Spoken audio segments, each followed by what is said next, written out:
What's up, YouTube? This Saturday is the biggest wrestling event since 1994, I believe, or 1993. Since WCW, that's a non-WWE event. The solely financed wrestling show by Cody and the Young Bucks called All In. They've literally just announced a match card maybe a month ago, and people already bought tickets before even knowing what matches they're even gonna see. With the whole event selling out in 29 minutes and like 36 seconds. For 10,000 tickets, that's really good. But I want to tell you guys my All In prediction, so tell me yours in the comments down below. But yeah, All In is this Saturday. I'm gonna watch it. Watch on the Fight app. I don't know why I'm promoting it like I'm actually a part of this event, but do it. It'll be fun. Let's talk about predictions. So the first hour of All In is supposed to be actually streamed on WGN America, which is on television, so if you have TV and cable, then boom, you're good. With a couple matches being on the card, including the over-the-budget Battle Royal, or over-the-budget Battle Royal. Yeah, something like that. I think I said it right the first time. Whereas a lot of people on the roster that you thought would have, had All In matches, but maybe they just have like the right amount of time or the card to fill it up. But the winner of this Battle Royal will actually get a shot for the Ring of Honor World Heavyweight Championship against Jay Lethal. Following wrestlers that are already going to be a part of it being Moose, Jordan Grace, you know what? Good for you, Jordan. Colt Cabana, Ethan Page, Rocky Romero, Brian Cage, Billy Gunn. All right. Jimmy Jacobs, Marco Stunt. I don't know who that is, honestly. But Brandon Coulter, Punishment Martinez, and more to be included eventually. I think like MJF is also part of it, and plenty of other superstars. Or not superstars, not WWE. So, wow, I gotta get used to not saying that. But who I think is actually gonna win this? So, like, based off the people that they have announced so far, I would actually say MJF. I think that'd be really interesting to see like a guy that like no one really knows. Like, he's like building himself up as like the next big face of the independent wrestling scene to take on like the Ring of Honor World Champion. That'd be pretty dope. But if not him, then let's say Jordan Grace will be interesting, but probably not. Let's go with, I guess, Jimmy Jacobs. I think that'd be kind of interesting because he has a long history in Ring of Honor, like before, all the WWE stuff and him getting fired because he took a selfie, which is like is the dumbest thing I've ever heard. I'm gonna go with Jimmy Jacobs for the people that are announced, but if I can pick someone that isn't already announced for this budget Battle Royal or over the Battle Royal budget thingy, I'm gonna say Flip Gordon. He's somehow gonna, be dressed up as something. He's gonna win the Battle Royal and All In, and then he's gonna go into All In and actually face the Ring of Honor World Champion because he is contracted for Ring of Honor, so it already makes sense. Also during 0 Hour, we have the Briscoe brothers taking on SCU of just Kazarian and Scorpio Sky, not, Christopher Daniels. He has another match later on. That match is gonna be really good. I mean, the Briscoes are probably the best tag team that's not in WWE right now. That's at least my favorite tag team that's not in WWE right now. And then SCU, I mean, those are just my boys, bro. I like Scorpio Sky. I just love that guy. He's so interesting and unique. Like, he wrestles like pretty much like Kazarian and Christopher Daniels. It's really good. I enjoy him a lot. I just like seeing the fact these guys are on the card. I mean, I don't think they're gonna win, obviously. Yeah, the Briscoe brothers. I don't see SCU really getting the win, but I see them getting an extremely big pop. So on the main card of All In, there is only one women's match, but it's a fatal four-way of some of the top women's independent wrestlers in the world right now, or just non-WWE wrestlers in the world right now. And that is Madison Rayne taking on Chelsea Green, taking on Tessa Blanchard, taking on, I believe it's is it Britt Baker? I think it's Britt Baker. Who I think is gonna win this match? I mean, let's just go with Tessa Blanchard. I mean, she's honestly probably the best women's independent wrestler right now, or non-WWE women's wrestler right now. She's also the current Knockouts champion. That title's not gonna be on the line, but like, it should be a really good match. All these women are incredible in the ring. It will be really interesting to see like if Su Yung got onto the card. I think she's really good in the ring also. I don't see why she's actually not part of this, but whatever. It's just gonna showcase how good women's wrestling is. There's good women's wrestling even outside the WWE, and I think Tessa Blanchard's gonna go and take it all home in a really strange match. I don't know why this is happening, honestly, but I don't even care. I watched some of the Being Elite stuff, and I'm like, I guess that kind of makes sense. It doesn't even matter. It's just gonna be kind of cool to watch. Everyone's gonna get a big pop. Stephen Amell is taking on Christopher Daniels. Now, Stephen Amell, if you guys didn't know him, he wrestled on SummerSlam, he's on Arrow, and he's done a couple Ring of Honor matches as well. I'm gonna say Stephen Amell wins. I don't really know why Christopher Daniels needs to beat an actor. Like, if he beats him, congrats, you beat an actor. Or if he loses, it doesn't really hurt your career, man. Like, you're already a legend. I think Steven's really gonna, surprise us. He's gonna show some really good wrestling moves and all that kind of cool wrestling crap. And yeah, Stephen Amell's gonna take his dub. In a Chicago street fight, we have Joey Janela taking on Hangman Page. Now, based off Being Elite and stuff, it's just like, crazy dude versus crazy dude, bad boy versus psycho killer, but not Tommaso Ciampa, just the guy that killed Joey Ryan. I think that Hangman is going to climb on the highest thing possible and do a really cool moonsault. That is the one thing in this match I'm looking forward to. And Joey Janela, honestly, he's so unpredictable that I can't even predict what they would do. It's a Chicago street match. Something cool is going to happen. It's gonna be awesome. I don't even care what happens. I don't even care who wins.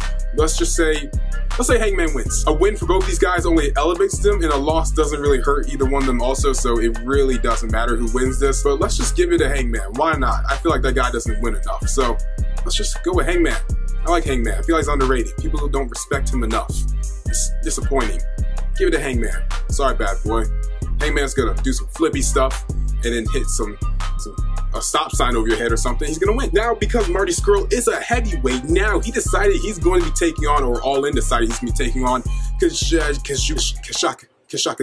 Okada. He's taking on Okada. This might be the best in-ring match, like technical wrestling wise. Marty Scurll, he's very underrated as a technical wrestler. Like, he has some stuff from, say, like 2015, like Will Ospreay. It was really good. Like, you guys should go watch it. I think it was like Revolution Pro. Okada, we all know, is probably like the best wrestler in the world right now, besides PWI, except Kenny Omega is. But who I think is actually going to win this match? I mean, they're also going to face each other at the G1 Supercard in, Madison Square Garden. So, it can go either way. The other guy's just gonna get the win at G1. So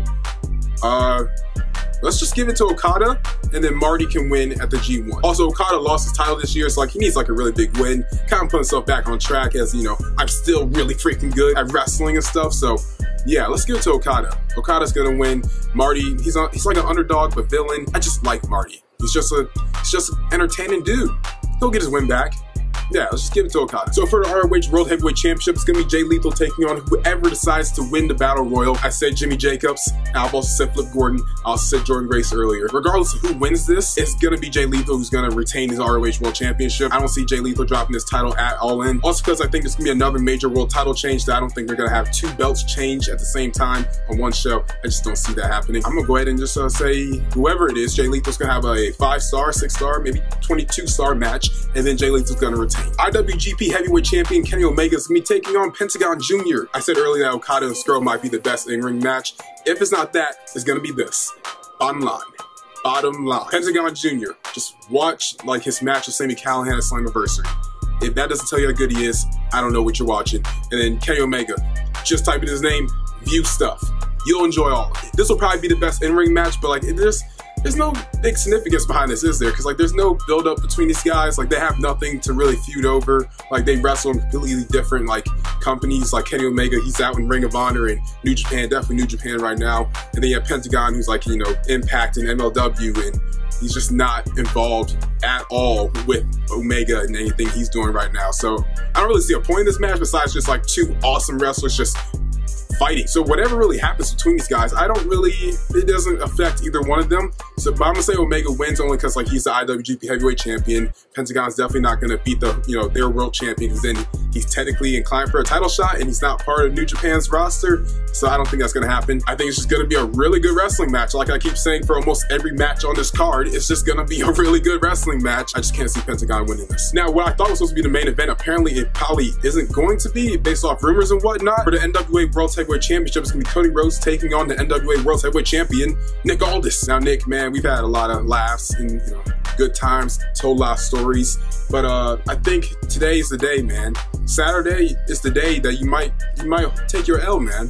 I don't think you're really gonna be walking out as that World Heavyweight Champion. Now, I've seen a lot of like YouTubers and like just other people on Twitter and Instagram, blah blah blah blah, talk about how like Cody would definitely be a better champion because like he's more popular, which is obvious, and also because he'd actually defend around the world more often than Nick Aldis, which doesn't make a lot of sense to me because Aldis has defended it in the UK and I believe China and other places. Like he actually has been defending it around a lot more than just the United States, like what you guys talking about. The thing about Cody winning is that like he's exclusive to like, I believe, kind of New Japan, but like definitely Ring of Honor. I'm not really sure about his contract situation. But if he's contracted to like those two promotions in particular, if he can make more appearances outside of it, just let me know. I might be wrong, just let me know. But if so, doesn't the world's title kind of just feel like a secondary world's title on Ring of Honor's television? Wouldn't it not feel like the main championship to be fighting for? But then again, Cody Rhodes is running this event kind of like how Dusty Rhodes was like, a writer at one point for WCW. And like, it's just a perfect moment. I don't see why, if anyone's gonna be winning this match, it should be Cody. Like, there's no reason why he should be losing. WCW AEW was the only promotion to run like these giant arenas other than WWE in the United States for the longest. So for Cody Rhodes to finally, like, you know, put forth his own money and actually, you know, run his own event that could sell an arena that maybe a WWE show could go to, then I don't see why he shouldn't be winning this championship, honestly. Like, it's a perfect moment, it's a perfect scenario for him to win a championship. I mean, if Aldous retains, I won't be upset. Who knows, man? Who knows? It's just, it's so obvious it could be Cody that, like, if it's not, it's going to be really disappointing. But then again, what does Nick Aldis do after he loses the world's title? Like, where does he go from here? Like, does he just wrestle for the NWA? Because NWA is not like a real roster yet. If they're ever going to do that, I'm not sure. Like, where does he go from here? He's not signed anywhere. He's not with Impact. He's not with WWE. He's not with, like, Ring of Honor, New Japan Evolve, whatever. He's not with any company currently. Where does he go from here? Does he sign with Ring of Honor and kind of just wrestle up there and maybe win their world title? Or, you know, what's next for Nick Aldis? That's the questions that we should be asking. You know, if Aldis does lose the title, that he has some big plans, or Ring of Honor is gonna send him a nice old healthy, wealthy contract so he can sign and, you know, still keep himself very relevant, because he deserves to be. He made that title more, you know, prestigious again. If it wasn't for him, Cody Rhodes probably wouldn't even know that belt even existed. He probably would have thought it was just some tin wrapped around some leather. So, like, you gotta give Nick Aldis a lot of credit for what he's been doing. So hopefully if Nick Aldis does lose, he does have a very strong backup plan that involves a lot of money and maybe going to wrestle for someone so he can, you know, still remain relevant, because he deserves to be. Or just continues to wrestle for the NWA and do whatever the NWA wants to do with him. But I'm gonna say Cody Rhodes actually wins this. It's just too perfect for him not to win. It's just too perfect for him to lose this match. Cody Rhodes is gonna be your next NWA World Heavyweight Champion. 2 Rhodes will be the NWA World Heavyweight Champion. That is crazy to think about. Insane. And apparently what's supposed to be the main event, which makes no sense to me, because, like, shouldn't the world's title be the main event? Because 1, it's a world's title, and 2, that's like the main match that's been promoted for this entire event. But okay, whatever. It's gonna be the Young Bucks and Kota Ibushi versus Rey Mysterio, Rey Fenix, and Bandito. I am not too familiar with Bandito at all. I'm just not familiar with him. I'm not familiar with his work. If you guys are fans of him, please let me know about him. Tell me something interesting about him. I just want to know. This is really gonna be the main event. I mean, that's a little disappointing, because, like, this match hasn't been promoted like how the NWA World Heavyweight title has been, and it's a world's title. Like, shouldn't it just main event? Like, I don't get it. The world's title main event, whatever. But if this 6-man tag match is gonna main event, I mean, no matter what, it's going to be a good match. You have Rey Mysterio, you have Bandito, who I don't know anything about, but I'm just gonna say he's great, because obviously if he's in the main event, he's good. You have Rey Fenix, who's amazing, and then you have the Young Bucks and Kota Ibushi, are all just freaking gods in the wrestling ring. So, like, it's gonna be a good match. Who's gonna win this match is definitely gonna be Kota Ibushi and the Young Bucks. No way they're losing this. But yeah, Young Bucks, Kota Ibushi are gonna win it. Then maybe the entire, you know, Elite come out, or the entire Bullet Club comes out, and then God comes in and beats the crap out of all of them, and they stand tall, because they were not all in, and they're part of Bullet Club. What is wrong with you? And then Chase Owens comes in, and he brings in an all-in briefcase and cashes in on Cody and takes the World Heavyweight Championship, because Chase Owens wasn't booked on this, and he's part of Bullet Club. That's what's gonna happen all in. Thank you guys for watching. Make sure to subscribe, and Chase Owens will be your next NWA World Heavyweight Champion. We out. I perked out, I told head squad, go get her. Pick my feet up, D-Rose call my phone like Sam Dark, we messing. He said, "Lil' bro, I got you, you ain't gotta worry, we